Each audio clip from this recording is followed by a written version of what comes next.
Gently close your eyes.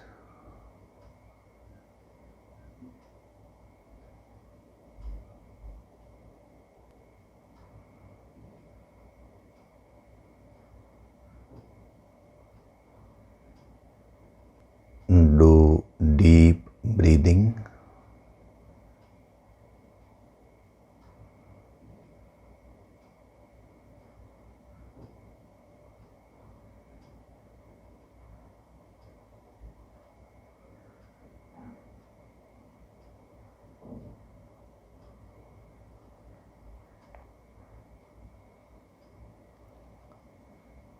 We'll chant Om once together. Synchronize the chanting of Om with your exhalation. Breathe in.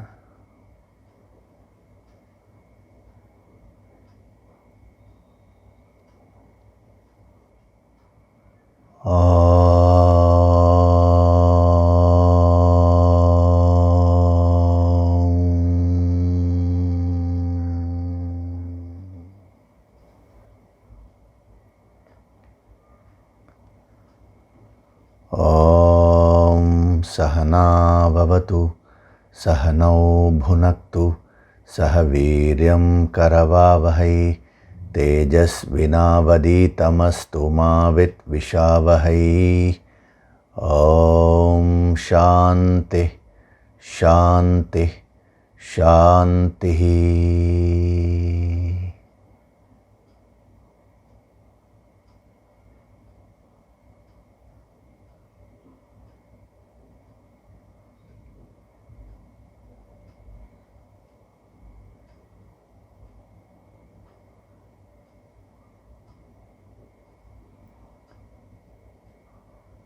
Gently open your eyes.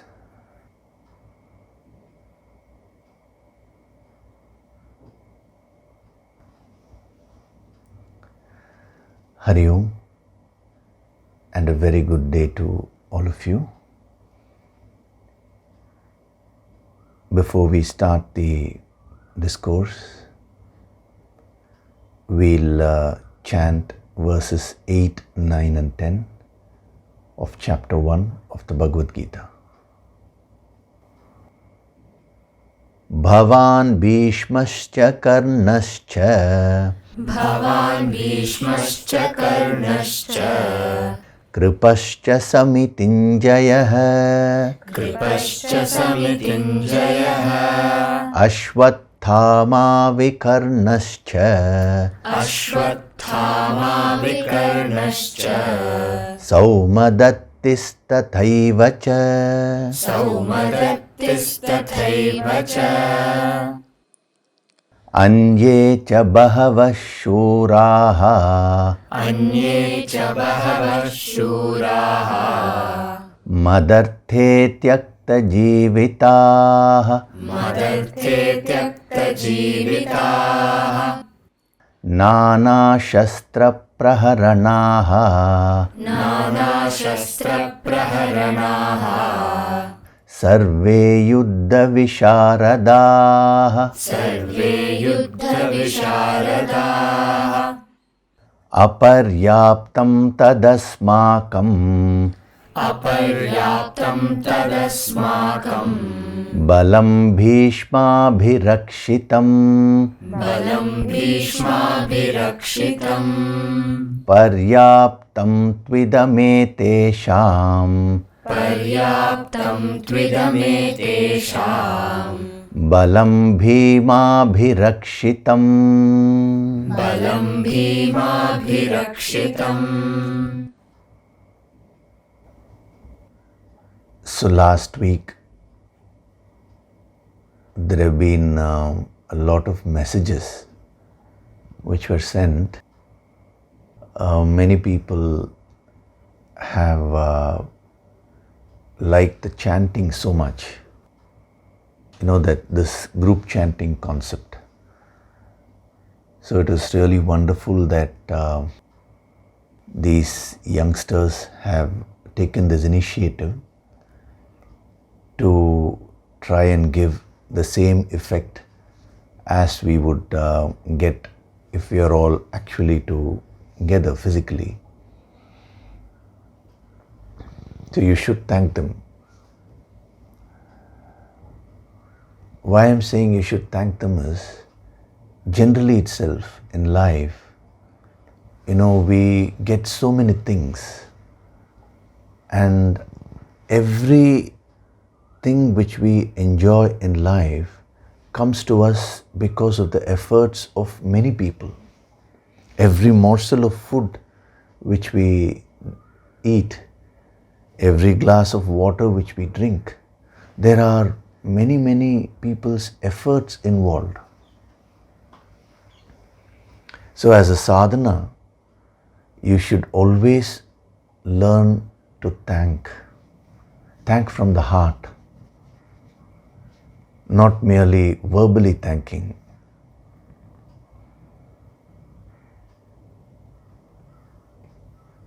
Even the very, someone has asked this question, what is the significance of Guru Purnima? We are going to have the Guru Purnima in another 2 months.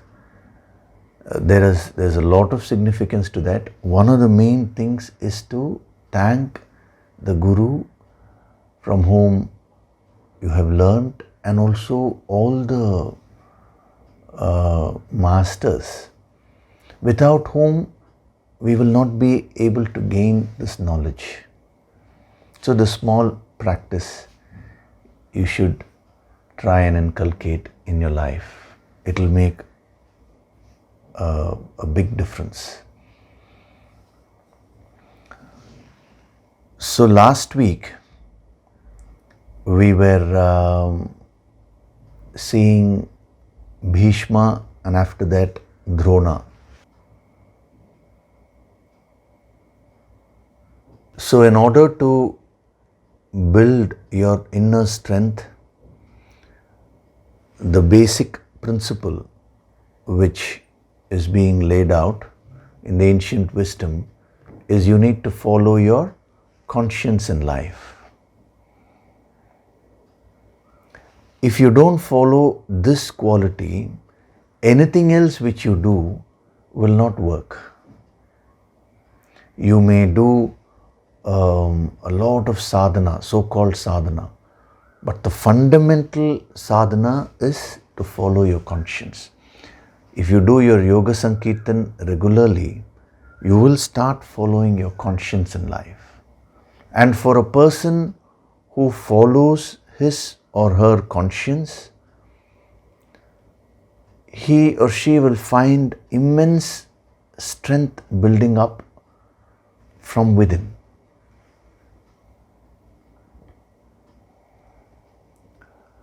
So what are the various reasons why you don't follow your conscience? That is what we are seeing, and how to overcome them. So the first reason, which I had explained to you, was the inability to distinguish between the higher and the lower. What will give me long-term benefits? What will cause destruction to me?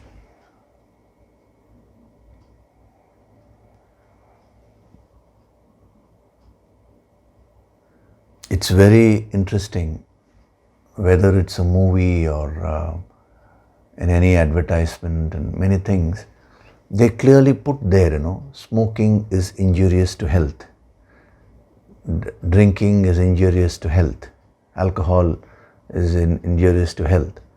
And then they show the scene, a person smoking or drinking. It is very, very amusing to see that. So it's not that we don't know what is not beneficial or what is beneficial to us. When a challenge comes in front of us, we tend to lose that clarity. So sadhana helps you to maintain that clarity throughout all your experiences in life. Then the second reason, which is Drona,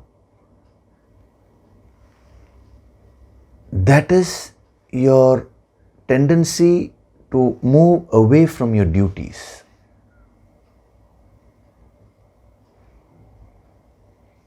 So last week I had given you this small exercise for you to list down all your roles in life.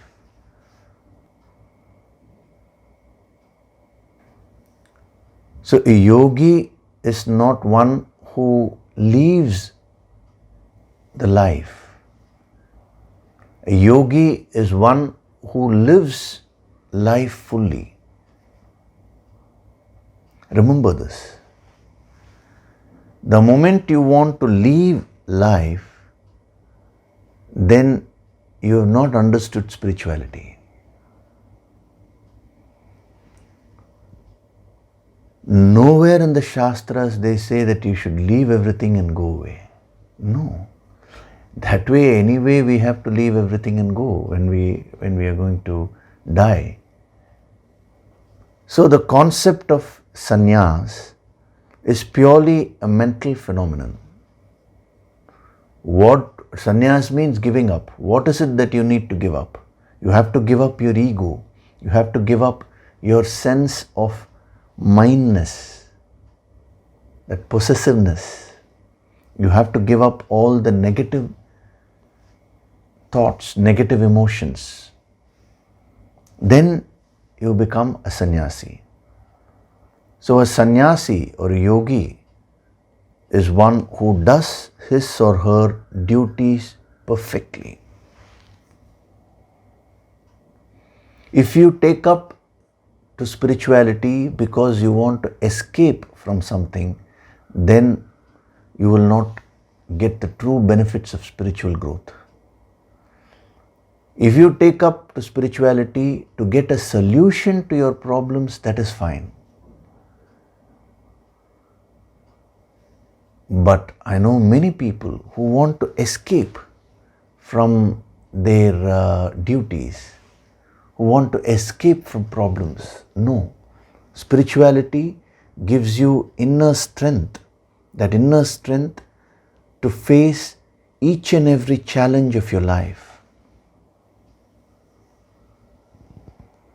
So Drona is the tendency to constantly want to shirk your duties. And you should be very, very careful.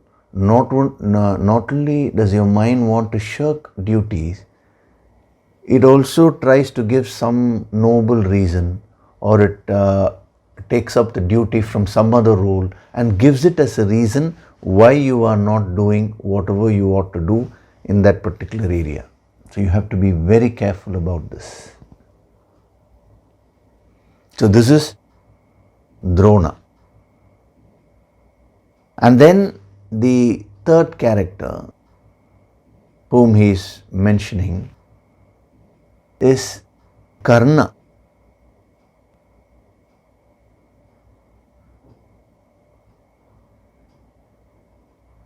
Karna was a very, very powerful character in the Mahabharata. Karna was one of the greatest archers of his times. He and Arjuna were considered equal in skill. And in certain portions of the Mahabharata, it has been mentioned that when it comes to the polish in that skill, that grace, Karna was one step better than even Arjuna. He had this passion of learning archery. He pursued it.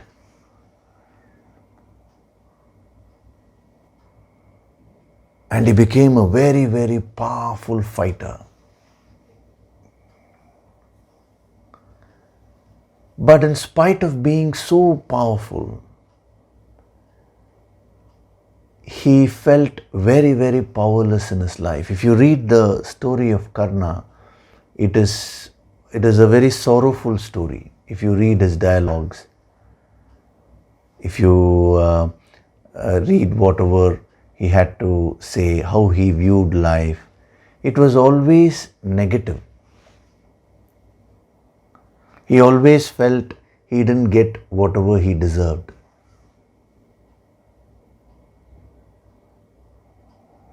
He was constantly grumbling. It's very, very interesting. He was the son of Bhagavan Surya, the sun god. So he had the Surya Tejas, the splendor of the sun. And he didn't fight the first 9 days in the Mahabharata war, 9 or 10 days, till Bhishma went away. There was a reason for that. And then when he came to fight, a special description has been given by Vyasa in the Mahabharata. When Karna came and stood there in the battlefield, he says how the whole battlefield got illumined, as it were. It got lighted up, So much of tejas he had. So much of power he had.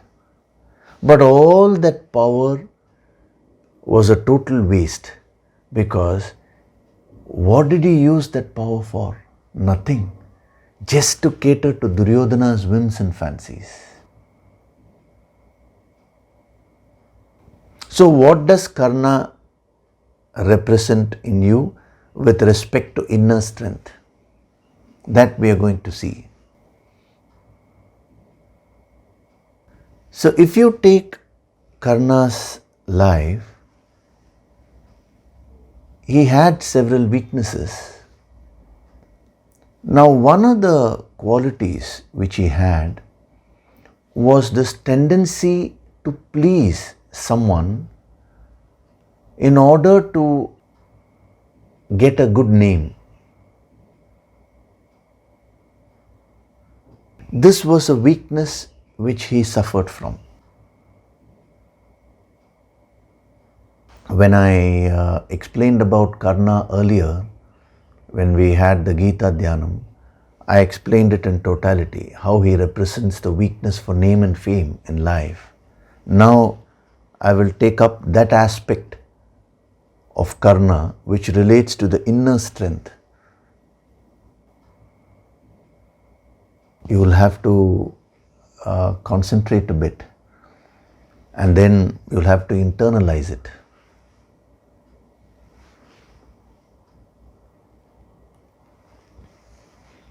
So Karna had this weakness of doing anything for a person who comes and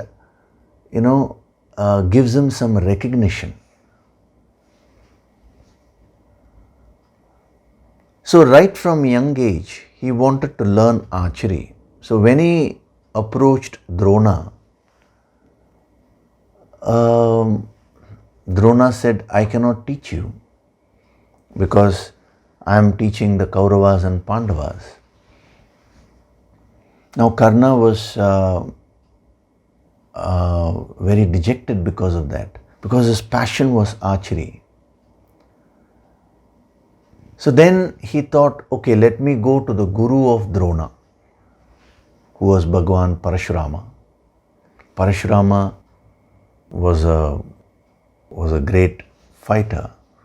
Actually, if you come to South India, if you go to Kerala, there is the martial arts, the Kalari martial art. They call it the Vadakkan style is there, which they say was given by Parashurama. Of course, in Tamil Nadu, another style, the Tekkan style, was developed. That is the Varmakala, great masters like Bhogar and all of them, they propounded that. So Parashurama was very, very powerful, and he was undefeatable basically. He was an avatar, a partial avatar, and he was one of the greatest teachers. So Karna thought, if Drona has refused me, let me go to the Guru of. Now when he went to Parashurama to learn, as a student, as a true student, what he should have done is he should have put the facts before him and said that I want to learn archery, but Drona has refused to teach me. Sir, can you please teach me? He should have asked him directly. But instead, he had this fear that what if Parashurama does not teach me?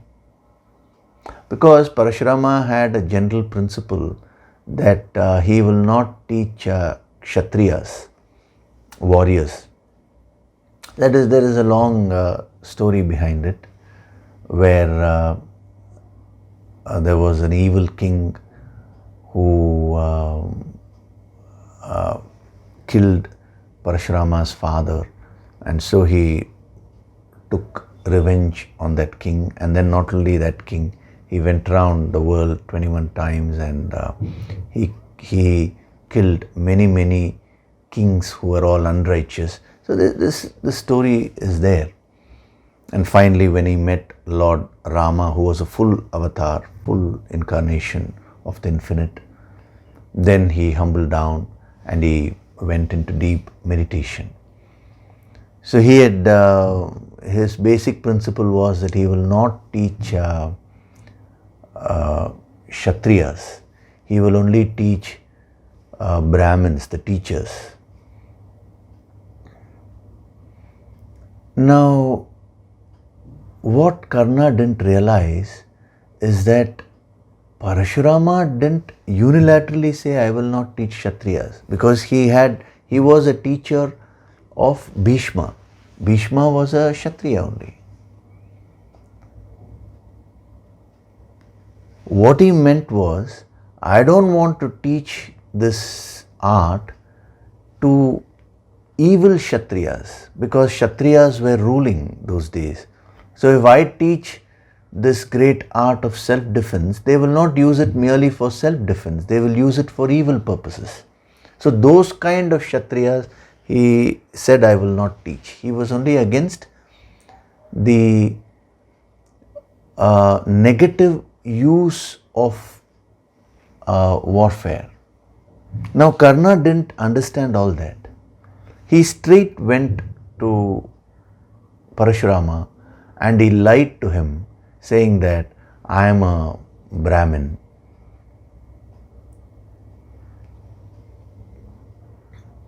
He didn't disclose his true identity, which is a very great sin. Why? Because he wanted to please his guru. He wanted to be somehow accepted by Parashurama as a student. But he was very passionate about archery. And when Parashurama taught him, he learnt all the subtleties so beautifully that there is a statement which Parashurama makes. He says, I have had many students, but I should say you are my best student. Imagine, he had students like Bhishma and Drona, and yet he said Karna was the most skillful one. He was so happy with Karna. But then, truth cannot be concealed beyond a certain extent. So at one point of time, Parashurama came to know that Karna had hidden his identity. I'm not getting into the full story now, but the moment he knew that Karna had lied to him, then Parashurama, got angry. So there are many people who ask, how come Parashurama, who had done so much of tapas, how can he get angry towards his own student? He cursed him. He cursed Karna. He said, whatever you have learnt, this great art which you have learnt from me, that will not come to your rescue at the time of crisis. When you want it the most in life, you will forget this art. And that's exactly what happened in the battlefield, when he was fighting with Arjuna, the final battle. At the crucial juncture, he forgot all the incantations, how he should invoke the divine weapons, divine astras, everything. He forgot. He forgot everything, and that is how he lost to Arjuna. It was because of this curse by Parashurama. So many people have questioned this. Why is it that Parashurama gave such a terrible curse? It's not that Parashurama was personally angry with Karna. See, what had happened is Karna had stayed for many years with Parashurama. It's not that he just went and learnt it for a few weeks and he went away. It's not that. For many years he stayed with Bhagavan Parashurama. He was like, Parashurama treated him like his own son. He took care of him and he taught him this entire art, this great science. He took him as his disciple. He was so affectionate, loving. Now, to such a person, if you lie, that is very terrible. That's a very bad karma which you can do.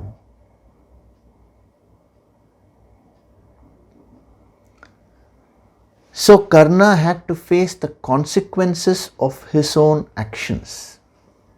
Parashurama cursing is not that he is personally cursing Karna. No. He is only telling him the effect of his karmas. See, you have played about with the karma. You have done this negative action for which you need to face this consequence.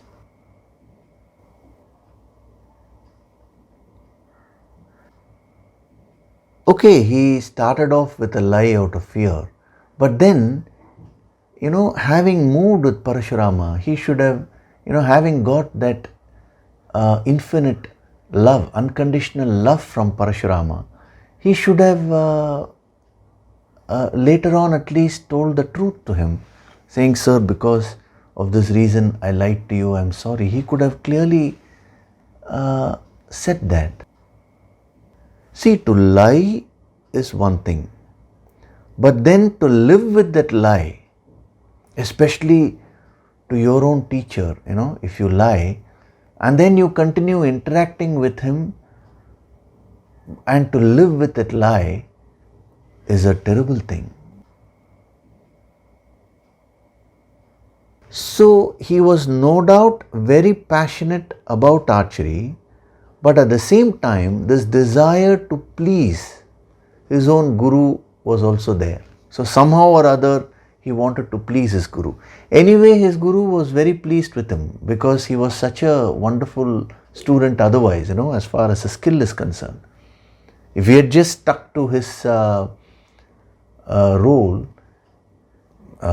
he would have definitely been the favorite pupil of Parashurama.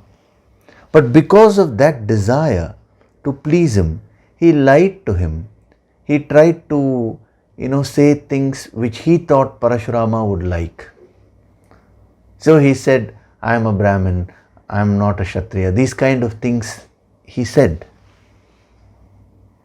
And that itself became a curse for him. So remember, in life, you are not punished for your actions. That is a wrong concept which people have. It's not that some God sitting high above in the heavens is deciding to punish everyone. It's not that. You are punished by your own actions, the consequences of your actions.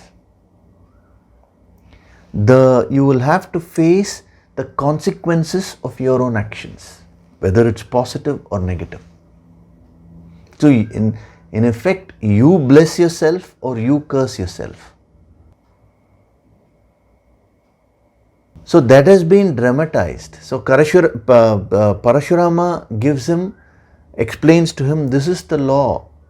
You have done this wrong action and this is the result which you need to face. This is going to be the consequence of your actions.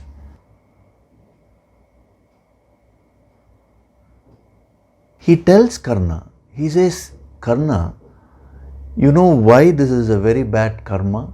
Because having moved with me for so long, the fact that you continue to hide your identity shows that you didn't trust your own teacher. And if you don't trust your teacher, your own guru, whom are you going to trust? If you think that your teacher is not trustworthy, then that person is no longer a teacher. So it's a judgment which you passed on your own teacher. That is the greater sin, said Parashurama.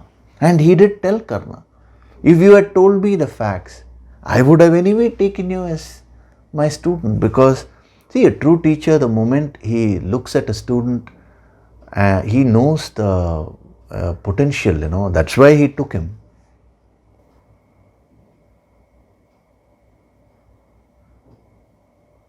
And he gave the example, I taught Bhishma. He was not a Brahmin in quotes. So you have completely misunderstood and you have passed a judgment over your own teacher. So Parashurama cursing him was actually the explanation of the law of karma. In all the Puranas, you will find many rishis giving curses. Say Durvasa was also famous. Now people have misunderstood that. They think that actually the rishi gets angry and he curses. That means that person is no longer a rishi or a saint, because a true saint can never curse. He will only give blessings. So it's all put in an exaggerated way. It's been dramatized. The law of karma which the other person has to face, when they state it, it looks very harsh. It looks like a curse. But you've also been very sincere towards your art. And that's what Parashurama told Karna. And even though Karna had not told this to Parashurama, that he wanted name and fame in life, as a true teacher, he could see that innermost desire of Karna. So he also gave him a blessing. Not only did he say, you will forget. That is one aspect. The other thing is, he said, all along your life, you've been wanting name and fame. Don't worry. You will get name and fame in life. You will become very famous. And that's what happened. After he left his teacher, he went, and his archery skills were immediately recognized by Duryodhana, and he was made the king of a small place. It was called Anga, and Angadesha. And he became very, very famous as the powerful archer. And he was also famous for charity. So name and fame he did get. So this is the tendency to please. And at least at that time, he should have learned that lesson. No, I should be truthful. I should never try to please others. But he never learned the lesson in life. When he met Duryodhana, Duryodhana recognized the skill, and he immediately made him the king of Angadesha, and he said, you are my dearest friend. But actually Duryodhana had an ulterior motive. He glorified Karna because he knew that Karna alone had the capacity to defeat Arjuna. They were actually equals. Anything can happen, if they fight. Therefore, he made him the king. He gave him that recognition. And Karna fell for the trap. The moment he found a person who gave him that recognition, he sold his conscience to him. He didn't analyze thereafter whether Duryodhana was a good person or a bad person, whether his actions were destructive to others or whether his actions were good, nothing. He just went on pleasing Duryodhana. The second half of his life got completely wasted because his only motto was to please Duryodhana. See, at least Bhishma and Drona, when Duryodhana did something wrong, they voiced their opinion. They said, Duryodhana, this is wrong, you shouldn't do it. But for certain other reasons, certain weaknesses, they still sided him, which is what we saw. But Karna, he was so caught up with this the tendency to please Duryodhana just because he gave him that recognition, that he never ever pointed out Duryodhana's mistakes to him. If only Karna had told Duryodhana that, Duryodhana, what you're doing is wrong, let us not go for this battle, you give the Pandavas their kingdom, Duryodhana would have listened to him. Because even though there was a tinge of selfishness in the friendship which Duryodhana had offered to Karna, in the course of time, he developed a lot of liking towards Karna also. So if at all Duryodhana would have listened to anybody, it would have been Karna. There is no guarantee because Duryodhana was so egoistic. But at least Karna could have tried. If he had thought about the true welfare of his own friend, he should have done that. But he didn't do it. Why? Because of this weakness to please Duryodhana. Why? Because he gave him recognition. So in order to please Duryodhana, he did a series of unrighteous actions. I'll give you a few examples of unrighteousness, unrighteous actions. He supported Duryodhana's unrighteous actions, When the Pandavas were sent to the forest for 12 years,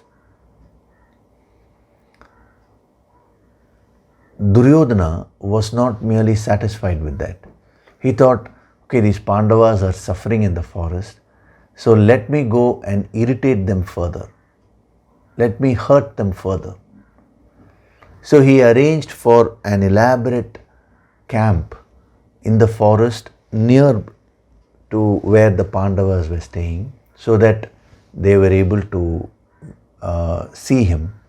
And in that camp, he had arranged for wonderful comforts, excellent beds, wine and dance programs, excellent food, royal food, everything he had organized. So that in front of the Pandavas, when they were not having anything, when they were struggling in the forest, he wanted to enjoy, so that if Pandavas see him enjoying, they will feel more hurt. This was his idea, which is a highly sadistic thing to do. And he asked Karna to accompany him. And Karna didn't say a word. He didn't tell he didn't tell Duryodhana that what you're doing is wrong. Instead, he also went with Duryodhana and he participated in all that. Left to himself, he may not have done that, because it is mentioned in the Mahabharata that Karna was basically a righteous person. But because of this weakness to please Duryodhana, he did many unrighteous things. But that tendency to please didn't come after he met Duryodhana. That's what I told you. Right from the day he went to learn archery from his teacher, that tendency was there. Right from young age it was there. So he participated in that. There is another instance when Draupadi, the wife of the Pandavas, the queen, when she was disrobed in the court, in the parliament, by Duryodhana and his brother Dusyasana. Duryodhana asked him to disrobe her. So he dragged her and brought her to the court, and then he started disrobing her. It is the greatest sin which was performed in front of everyone. Bhishma was there, Drona was there, Vidura was there, everyone was there, all great personalities. But none of them did anything about it. Krishna was not there. Even though he was not physically there, the story is that he helped Draupadi. That is a different story, it's a separate story. Mahabharata is full of stories. Thousands of stories are there that way. And each story has a significance, has a deeper meaning. Very interesting. So when Draupadi was disrobed, now they were insulting her. What Karna did was very terrible. He also insulted her. He passed some very, very negative comments about Draupadi, Draupadi's character.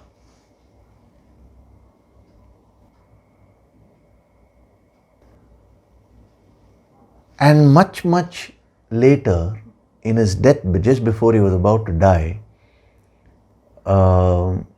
he tried to justify that to Krishna, He said, Krishna, I did all that only to please Duryodhana. Krishna said, no, that is a weakness which you are having. Yes, you no doubt did that to please Duryodhana, but don't think that's a noble thing which you have done. It's a terrible thing. There was no necessity for Karna to have passed any comments on Draupadi at that point of time. But he passed negative comments. Only motive was so that he can be in good books with Duryodhana. He can please Duryodhana. What a terrible action. This is the second one. The third instance, there were several instances. I am giving you a few which is related to this context. The third instance was when Abhimanyu, one of the greatest warriors, he was a son of Arjuna. Not only was he was a son of Arjuna, he was also trained by Krishna. Krishna was his uncle. Krishna's sister Shubhadra was married to Arjuna. So Abhimanyu was a combination of Arjuna and Krishna. So when he was fighting the battle, what happened is single-handedly, he was only a 16-year-old boy, but extreme valor was what he showed in the battlefield. So he was surrounded by 6 great warriors like Drona, Karna, Ashwatthama, several others. So 6 great Maharathis, as they call them, great warriors. And he was fighting with all of them single-handedly. And it is mentioned in the Mahabharata that none of them were able to defeat him. And if they had continued with the fight, this young boy was showing so much of strength that he would have defeated all of them put together. And even Karna was unable to bear Abhimanyu's fury on that particular day. And then Karna, the story is that Karna went to Drona and asked him, what is this boy? He's fighting so wonderfully that none of us are able to face him. We are all together and we are unable to face him. To which Drona said, yes, because he is Arjuna's son. Because Arjuna was a favorite student of Drona, deep within him. He liked Arjuna so much. Not only is he a son of Arjuna, but he is a nephew of Krishna. That is why he's got the power of Arjuna and Krishna. So then Karna asks Drona in front of Duryodhana, so how do we now defeat him? The Duryodhana also says, yes, teacher, you've got to give the method. To which Drona says, by fair means it is not possible to defeat this boy. It is only by resorting to unrighteous means we can. He said one person has to go and break his bow from behind. One person, break his armor. one person from behind attack his chariot, his horses, kill his horses from behind. So like that, we need to resort to unrighteous means and disarm him. Then we can kill him. And when Drona said this, immediately Duryodhana looked at Karna. When he looked at Karna, it was a non-verbal instruction. Go and do this.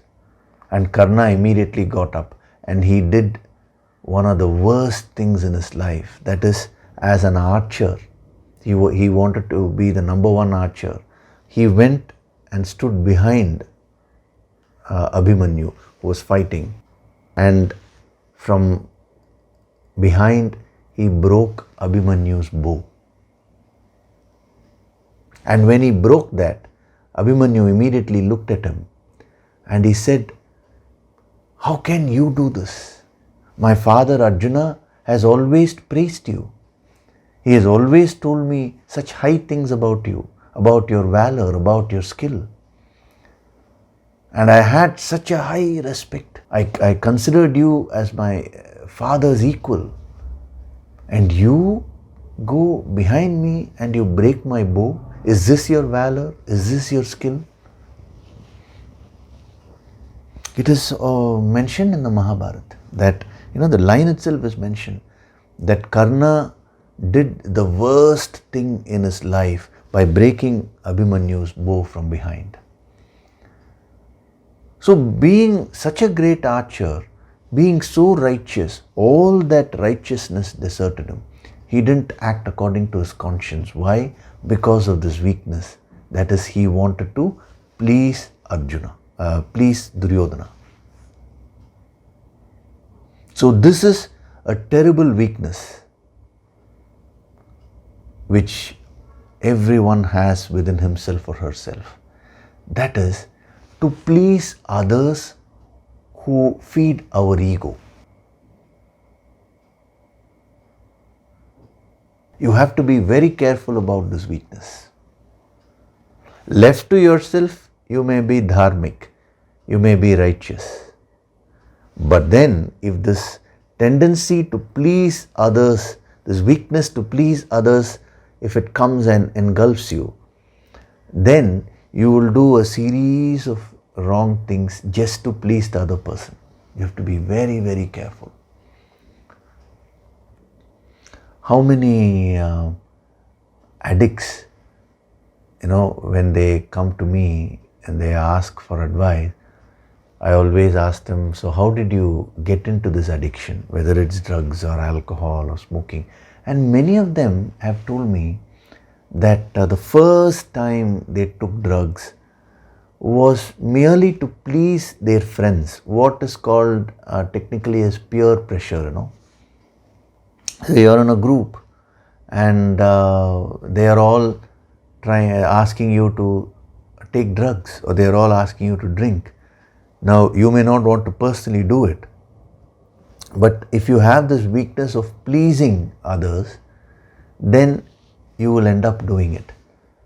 So many of them have told me that just to please my friends I started drinking and now I've become an alcoholic.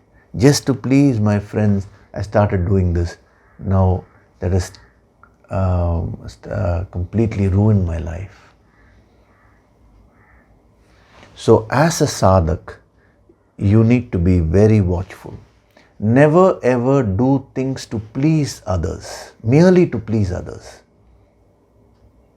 And especially when people are feeding your ego, that is when you will have to become more watchful, because it is a test for dharma, it is a test for your righteousness.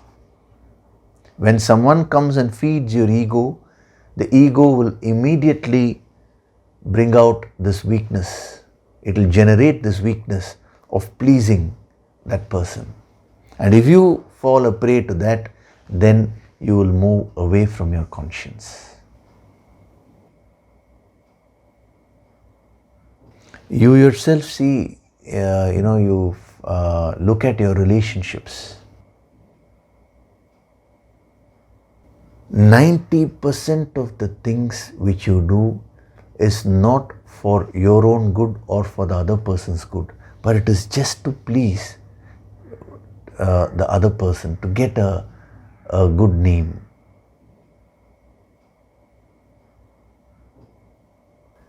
Beware of people who come and tell you negative things about others, and after telling that, supposing, let's say, a person comes to you and tells you, oh, this person, he said this and all that, and then finally, if they say, but in case you talk to that person, never ever tell that person that I only told you this. Beware of such people, because their motive is not good.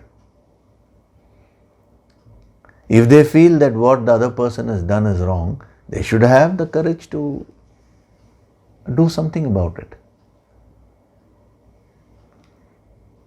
But why are they saying this? Because they want to maintain, in good books with everyone. This is what I'm meaning. The tendency to please. So whether it's your domestic relationships, whether it's your relationships in office, in work, wherever be it, it does not matter. If you have this weakness of pleasing, you will end up doing wrong things in life. Instead, do whatever is a right thing. An employee who tries to merely please his boss cannot be successful in the long run.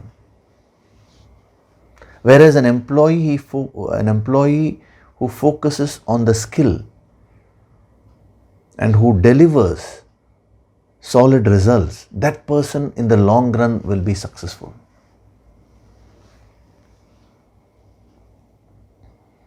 So Karna represents that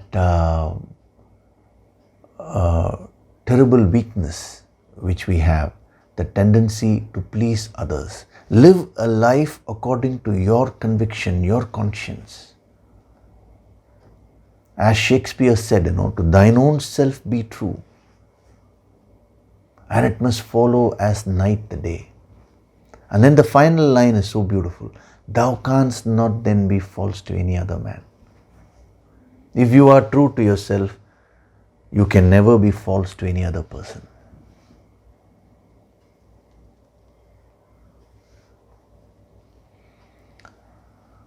So, of course, when I did the Gita Dhyanam, I had explained how Karna represents the weakness of name and fame, and in contrast, how Arjuna was free from that weakness and all that.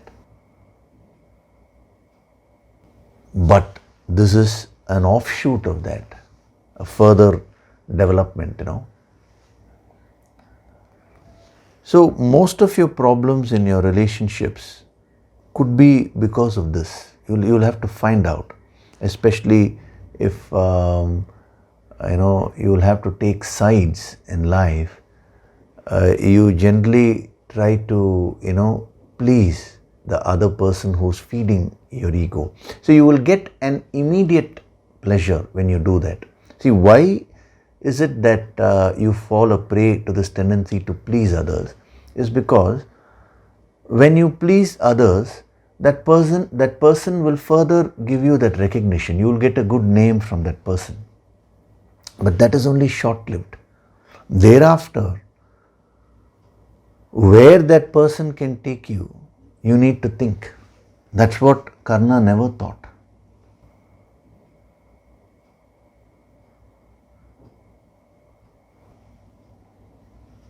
So apply this in every area of your life.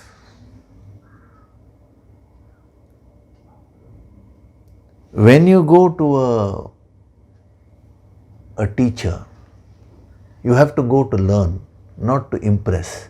The tendency to please the other person, when magnified, will become the desire to impress others. They go hand in hand. Even though they are not exactly the same, the desire to impress and the desire to please, they go hand in hand. So you have to be careful.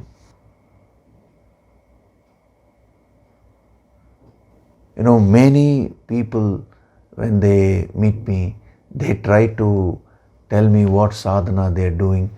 There's nothing wrong with that, but out of them, I find that few people, their emphasis is on somehow trying to please me. They're thinking that if they tell me all this, I'll become very pleased with them and then I'll give them more energy. There is nothing like that. Please understand. In life, you get what you deserve. Karna, throughout his life, he felt he didn't get what he deserved. No, that is not true. He got what he deserved only. The fact that a person like Karna is capable of doing these unrighteous activities, that itself shows that he got what he deserved. He wanted name and fame, that also he got. But he wanted to be recognized as the number one archer, that he couldn't get. Because not only the number one archer, see, even when he was doing charity, he had this great quality of doing charity. There also this tendency of recognition and pleasing others came and polluted that. Because the story is that Indra, who was the father of Arjuna, now he wanted to protect his son. But it's not only a question of protection. Karna, when he was born with a kavacha, a protective covering, which was dipped in the amrita, that is the nectar of the heavens. And one who wears it will never get injured or will never be killed by any weapon. And he also had what is the kundala, a special divine earrings. The one who has that becomes divine, you know. So he had that from birth. But then it becomes what they thought was, it becomes an unfair combat between Arjuna and Karna, because it's like a god fighting with a human being, you know. So the total plan was that he has to be stripped of that, and especially he was siding unrighteousness. So if he is given that, and if he can never be defeated, then unrighteous will win. So the story is that Indra came in the guise, he disguised himself as a Brahmin, and he came to Karna and asked him for alms. And Karna said, "What is it that you want?" And he asked him for this protective covering, the kavacha which he had, and the divine earrings. The beauty is, before Indra came, his Karna's father, the sun god, does come to Karna and warn him. He says, "Remember, today after your puja, after your worship time, Indra is going to come in the disguise of a Brahmin." Karna had taken an oath that every day morning he used to perform a particular ritual of worship. Anybody who comes to him after that worship and asks him anything, he will give him or her that object. That was the principle which he was following. So he said, now Indra is going to make use of that principle, and he is going to come and ask you for this. Don't give him. Karna just nods. But when Indra came, he does give him this. That is a great quality. But then there is one thing which comes and pollutes that. He tells Indra, "I know who you are. You are the great Indra, the ruler of the gods." So to which Indra asks him, he says, "Karna, how is it that, knowing very well that I am Indra and I have come with this motive of taking away your kavacha and kundala, then why is it that you still gave me these things?" To which Karna says, what a proud moment for me that the God of heavens came to me and begged something from me. So I am not bothered about dying. I am a Kshatriya that way in spirit. He was actually a Kshatriya only. He said, "I am a warrior. I would love to die today itself also, no issue. But I always want to be known as the greatest giver of all times. This is where the pollution comes. He had that excellent quality of charity, but there also he said, I want to be known as the greatest giver. So the focus shifted from giving to wanting to be known. So that is the tendency to please.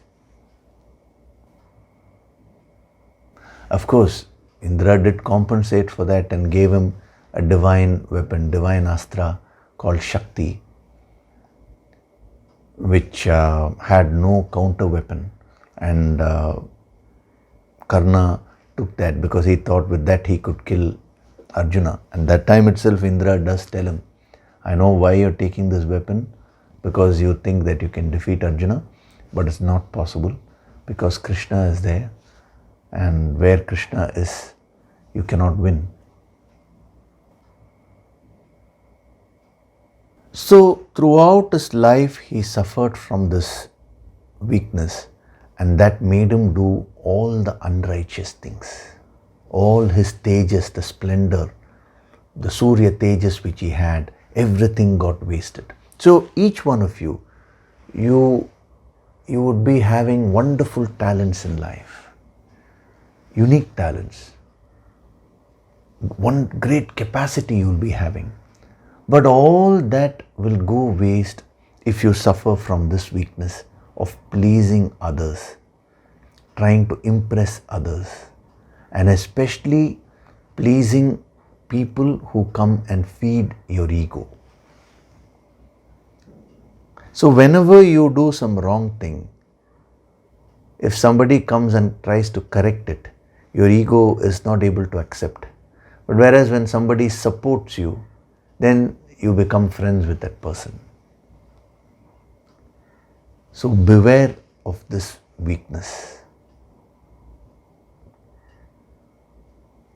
Now when I say don't please others, I am not saying be rude to others. No, that is not what I am meaning. Your motive behind your actions, is it just to please the other person, even if the other person is taking you in the wrong direction? This is what you should think about.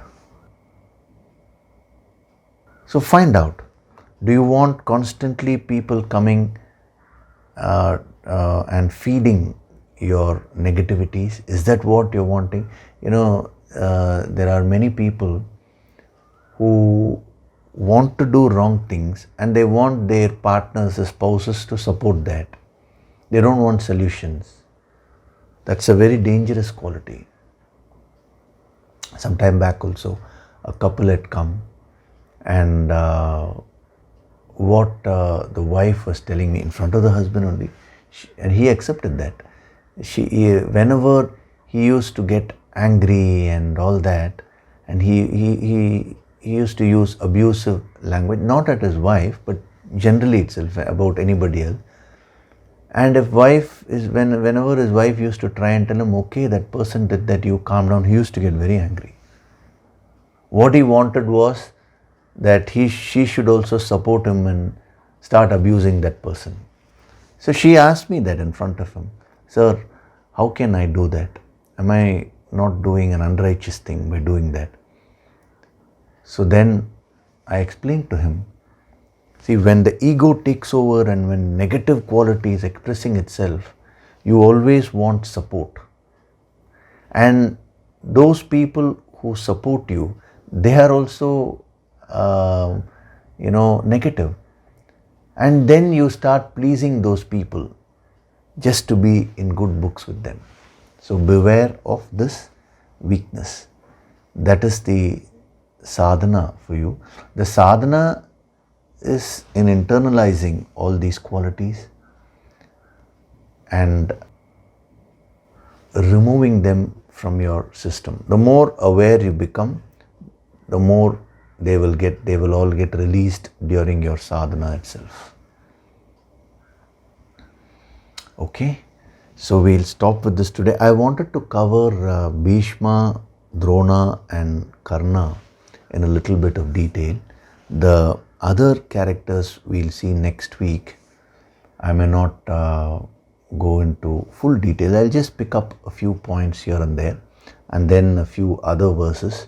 As I told you, I'm not going to explain all these verses in detail in this series, but only pick up those one or two points which are related to developing inner strength and taking charge of your life.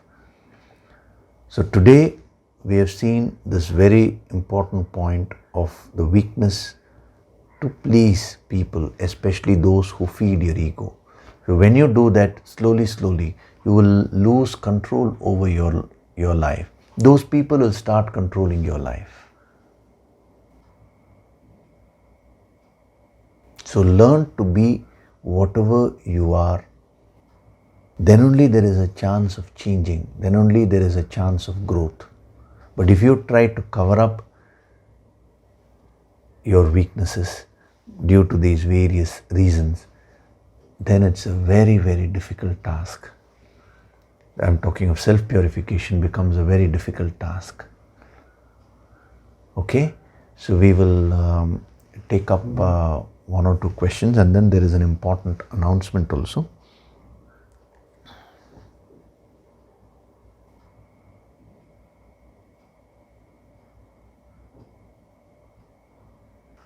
So this is a very practical question which this lady has asked. Yogishri, Namaste. I feel blessed to be able to listen to your healing meditation sessions online because I live in France. Now, right now, whether you live in France or anywhere, she has said via replay because I live in France. So I think the timing, our 7 a.m. in India must be midnight for you. But what I want to tell you all is, see, when you see it live, when you can, that is the best. But even when you see it later, if your bhavana is good, you will receive the same energy. This is the secret of the yogis, See, that way, the Nirvana Shatkam MP3 which I have energized, I'm not there physically singing every time. It has already been recorded, and that only you're playing the audio. Still, you keep receiving the energy. So same thing with the video also.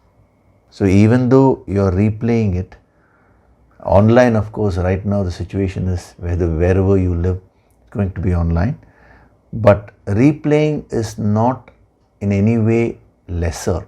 But if you're living in India, let us say, or in some other country where this timing is suitable, but you don't see it live, you postpone it and see it later, then you will not get the energy. See, it all depends on your bhavana, because you're doing it out of laziness. You're not prioritizing things.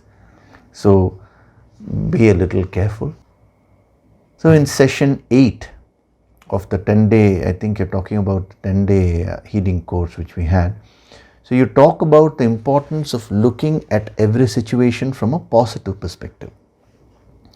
Now this is one philosophy that I've always tried to follow in life, although there have been extremely difficult phases in my life, whether at work, where I took on more and more, working day and night, and I did it happily because I enjoy my work, or whether in family, where despite marital problems, I try to look at the positive aspects and always do my best. People tell me I am a very positive person. I used meditation and yoga regularly to help me stay centered and give me peace in the midst of all that.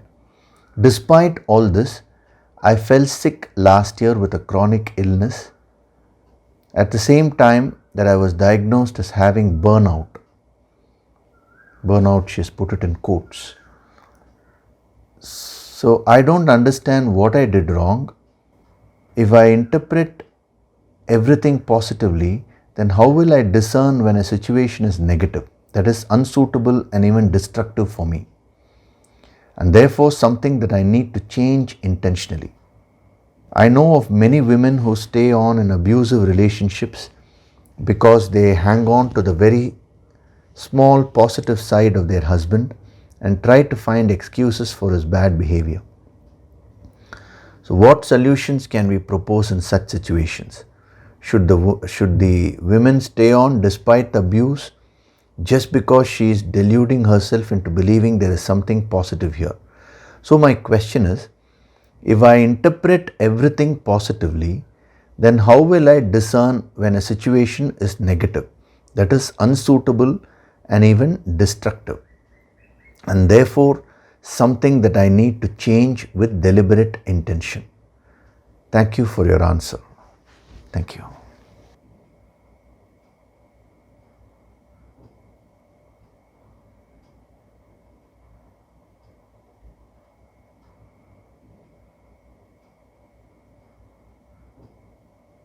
It's a very practical question which she has asked.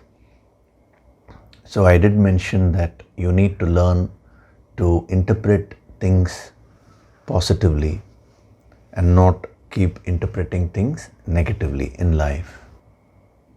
Now her question is, if I go on interpreting things only positively, but there could be certain negative things which are dangerous.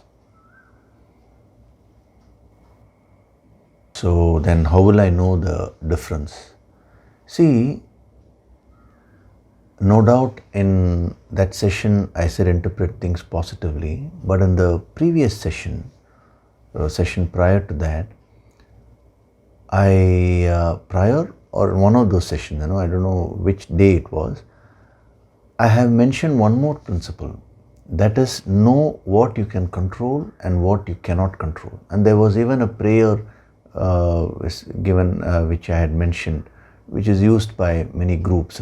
That prayer was, oh God, give me the courage to change things which I can, and give me the serenity to accept things which I can't change, and give me the wisdom to know the difference between the two. So see, none of these principles should be taken in an isolated way and seen. Then you will not get the total picture. While understanding, go into the depth of that one principle. But it is always in the context of something. So what is the context? That is very important. See, for example, I am telling you here that you should never ever lie.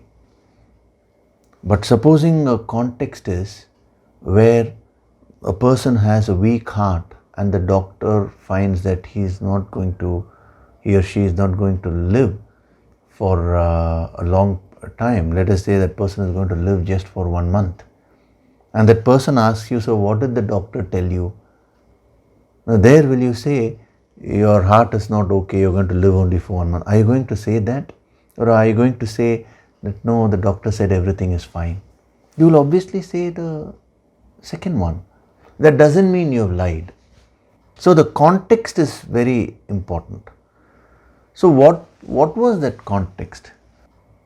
The context was about you getting disturbed, mentally disturbed because of various incidents happening in life. Now, how to remove that mental disturbance from your system? So when something happens, that incident can inherently be negative or positive. This is number one. But when you further interpret it negatively, if you stop with that, there is no issue. You're being factual. This is black, this is white. This is what this object is. For example, drugs. This is harmful, whereas some nutritious food, this is good for me. This is discernment. If you stop with that, it's fine. But what we generally do in life is more than that. we go on interpreting every incident in life in a negative way. And when you get into that kind of a habit, those incidents will start causing tremendous stress in your mind. So in order to overcome that stress, what I suggested was start interpreting even the negative things positively. But the moment you have to interpret something, you will have to understand it first, whether it's negative or positive, harmful or beneficial. Only then you can interpret it positively. What do I mean by that? We'll take that prayer. Give me the strength to change things which I can, and give me the serenity to accept things which I can't change. So supposing another person is behaving in a particular way. Now that is not within my control. Now in such a scenario, I really don't know whether that person is going to change or not. So the first thing which I should do is accept that person as he is. Then my mind will become very calm. This is totally at the attitudinal level. When I said interpret things in a positive way, it is purely at the attitudinal level, not at the action level. Why are we doing this verse 8? It is only to find out what are the negatives and change them for the better.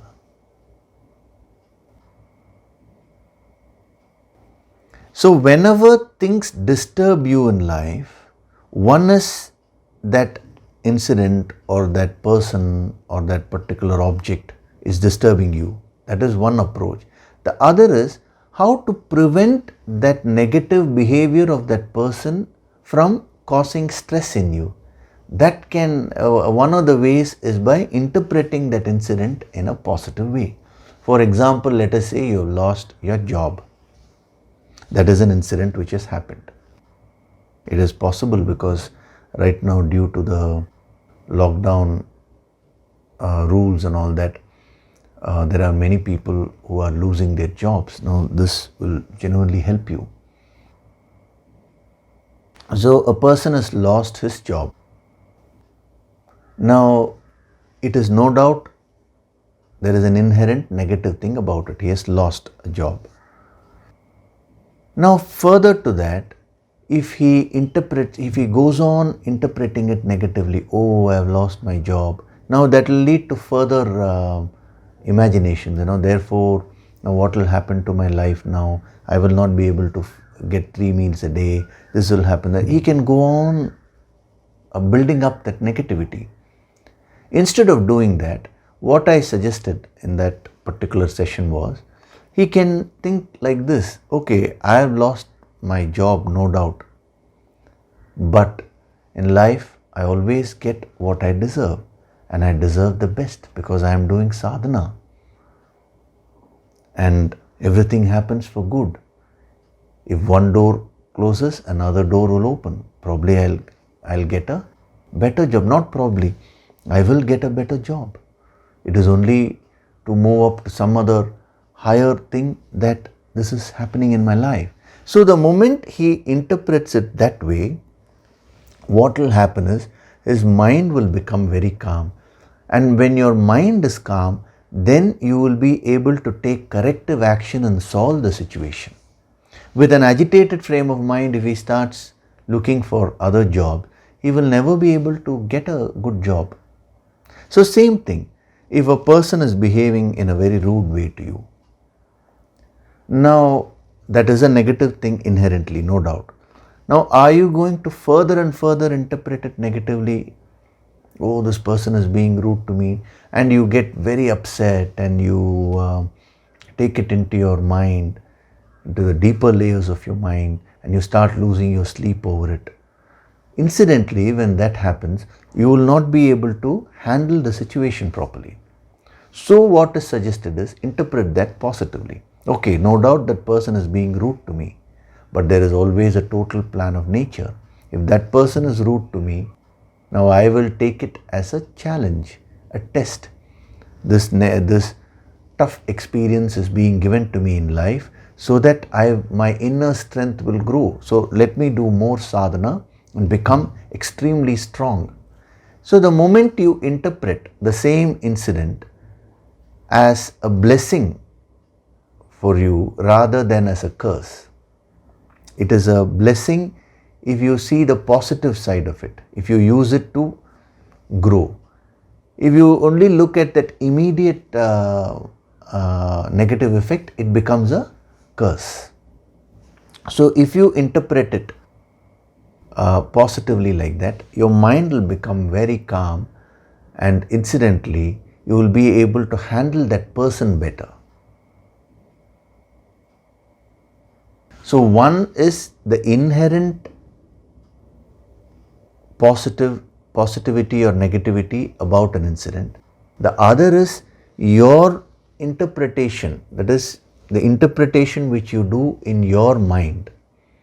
More and more and more, again and again you go on interpreting and reinforcing that. That is what I was saying you shouldn't do. So now you asked a direct question. A husband is being very abusive, and what should the wife do? There is no standard answer to that. If the wife just keeps quiet and says, oh, I will look at only the positive aspect in her husband, and if she ignores this, that is not a good thing, because this will start affecting her. She has to handle it. Handling could be through many methods. She can talk to him. She can make a show of sternness and tell him you can't cross this line. She can talk to him in a friendly way. She can talk to him lovingly, up to leaving the relationship. There are so many. Leaving I would not suggest straight away, because see, you get into a relationship not to leave. So that should be the last option. I would say that you should not consider it as an option. But sometimes you may have to leave a relationship when it goes really to the extreme point. But otherwise, from where will you get that strength to handle that situation? Only if your mind is calm. And when will your mind be calm? Only if you interpret it positively. Okay, the husband is abusing me. I will deal with that. But before that, first of all, let me understand that this situation I'm facing in life, this challenge, this tough situation is being given to me so that I become more strong. There is a total plan of goodness in life. Everything which happens to me is for my ultimate good. The moment the lady understands it that way, she will get that inner strength, her mind will calm down. Thereafter, she can find out various ways by which she can handle her husband. Same thing if it's a wife, because some husband, I don't want a husband now sending me a mail saying that, sir, what should I do if the wife is behaving? It's the same rule only.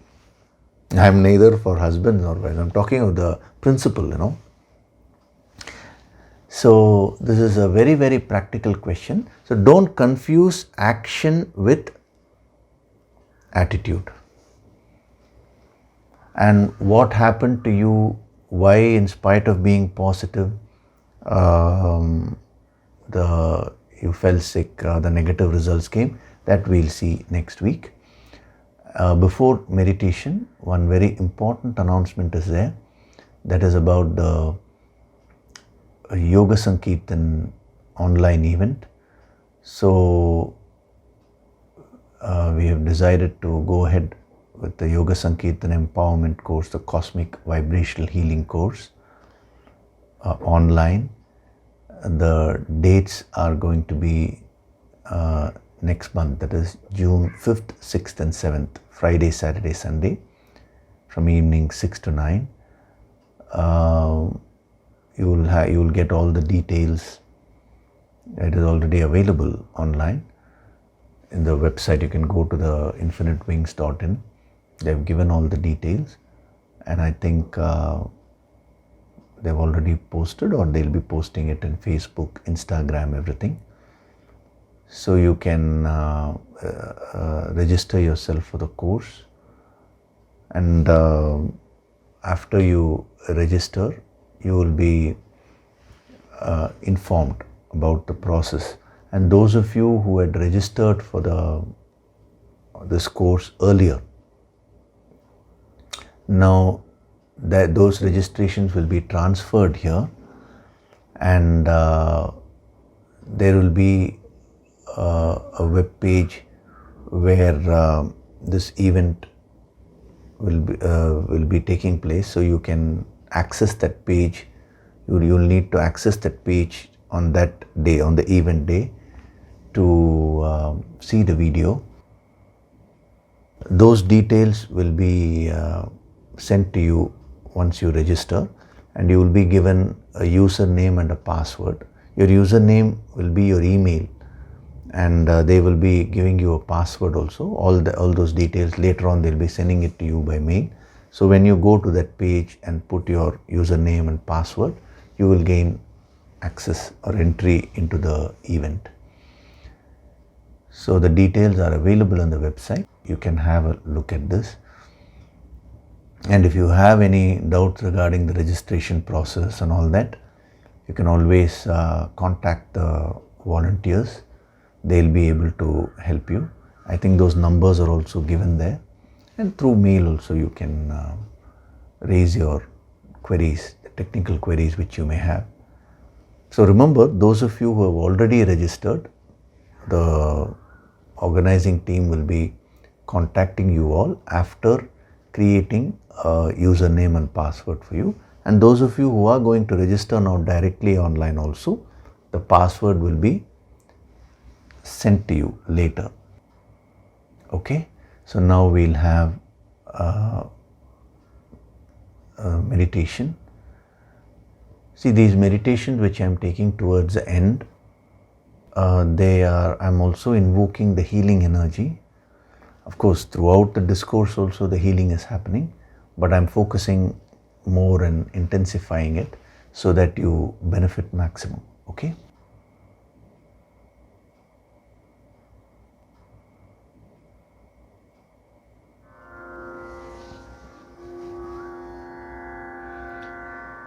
Gently close your eyes.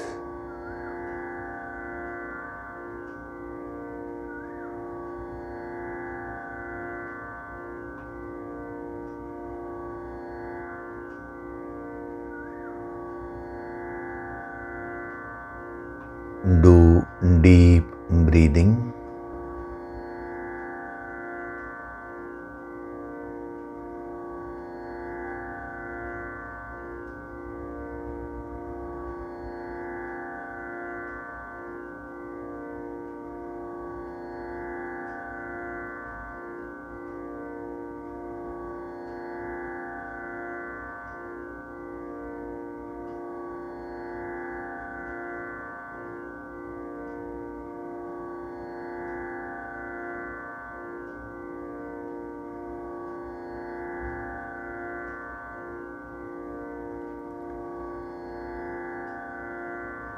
I am divine.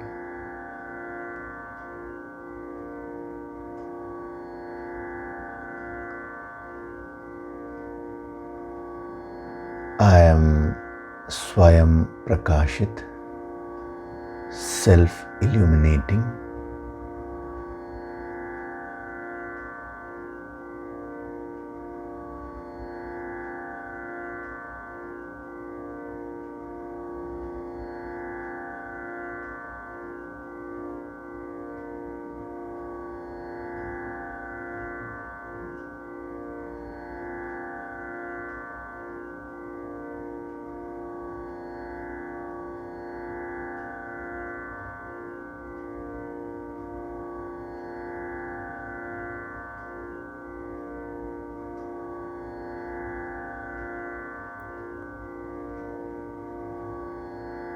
With every breath, I am going deeper and deeper into myself, and I am getting connected with that infinite being.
I am 100% conscience driven.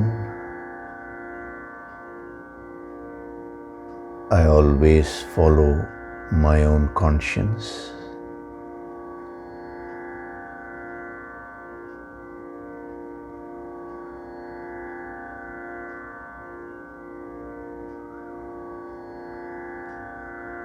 I live a life of Satyam, truth.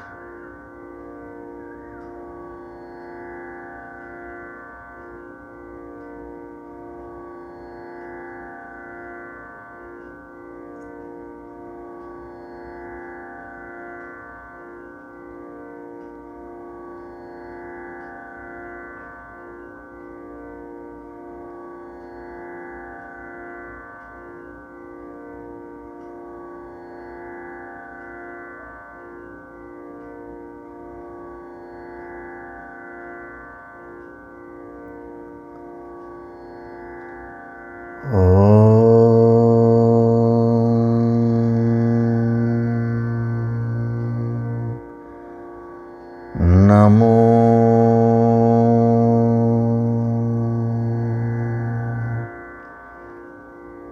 Narayana.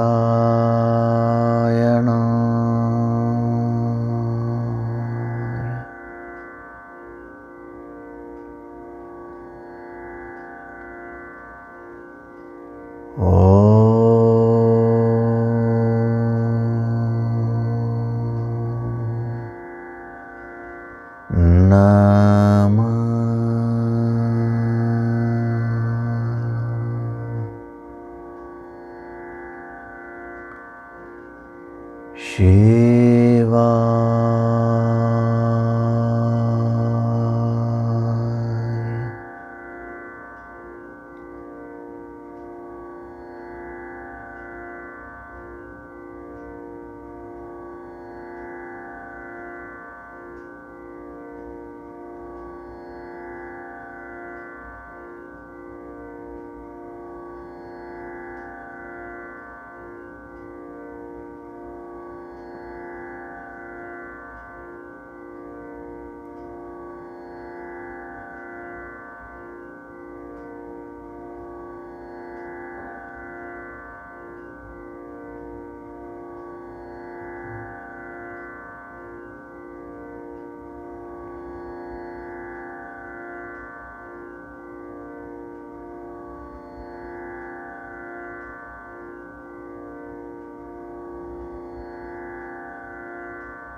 I am always connected to that infinite power within me.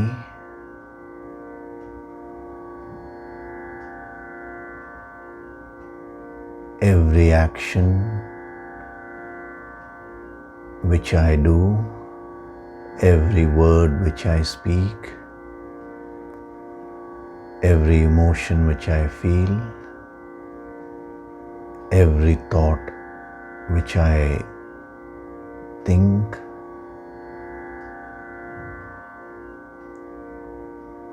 is completely attuned to my conscience.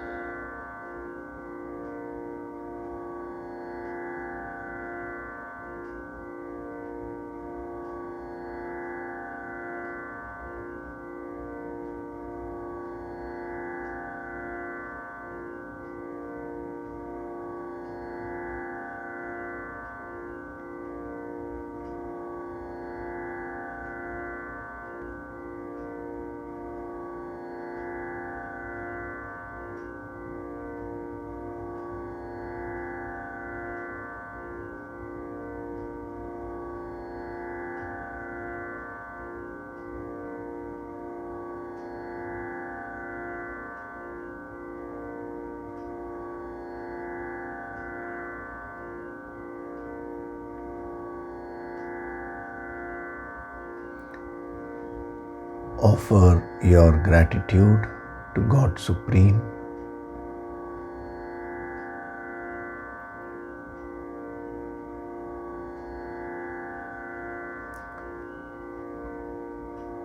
Offer your gratitude to your Guru. and all the holy masters.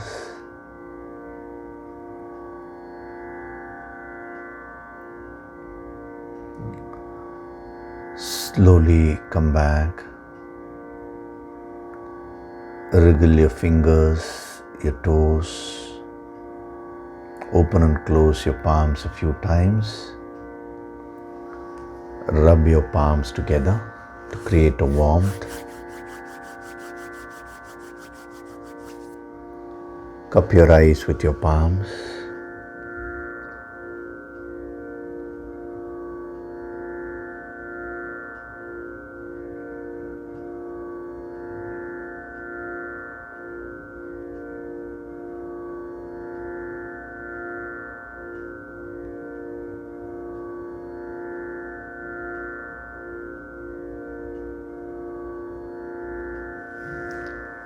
Gently rub your eyes, cheeks, forehead, top of the head, the back of the head and neck.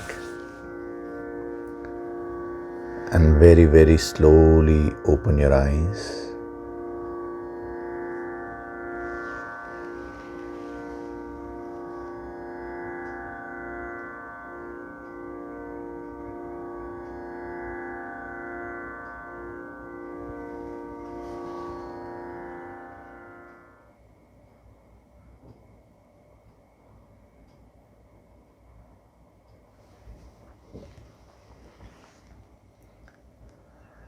Welcome back.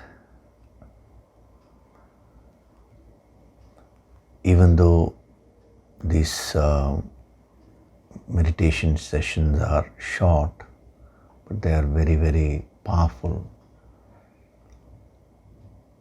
And my genuine wish is that you receive this energy as much as possible and change your life for the better. So whatever principles I am giving through the Bhagavad Gita, take them up, start practicing them in your life, do your daily sadhana.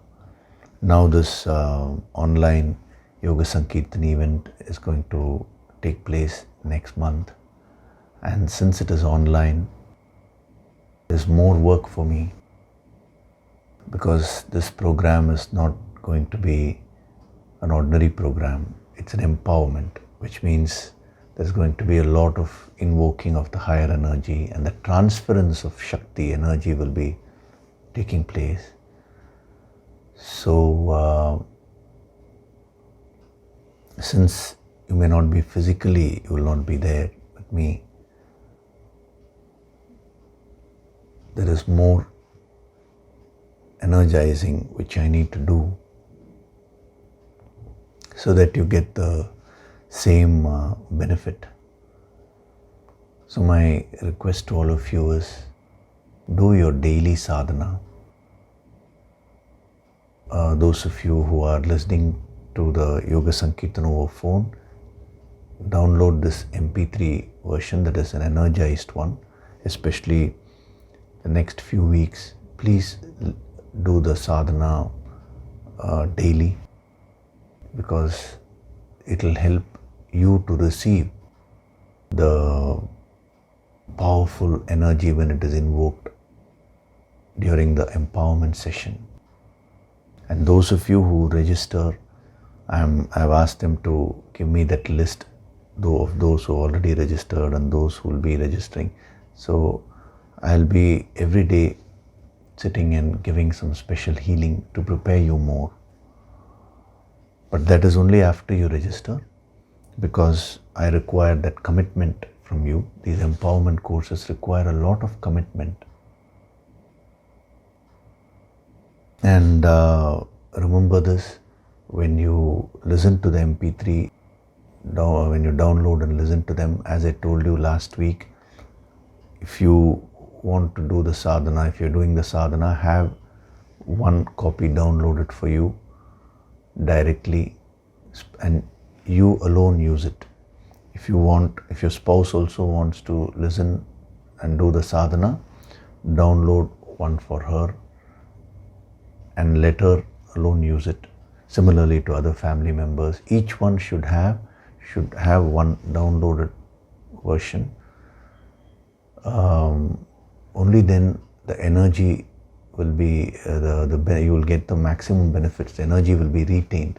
This is very important, especially since the empowerment is coming. I don't want you to miss out because of because this technology, one-way technology is very good, but from a pranic point of view, if you see from a further higher standpoint, the same technology has certain negative radiations also. So that is why I'm energizing it more to compensate for various things, That is a separate science, which probably in the future I'll explain when the context comes. But this is very important for you to do your daily sadhana with your sadhana material exclusively meant for you. Okay, so keep doing that. We will see, we'll continue further next week. Thank you.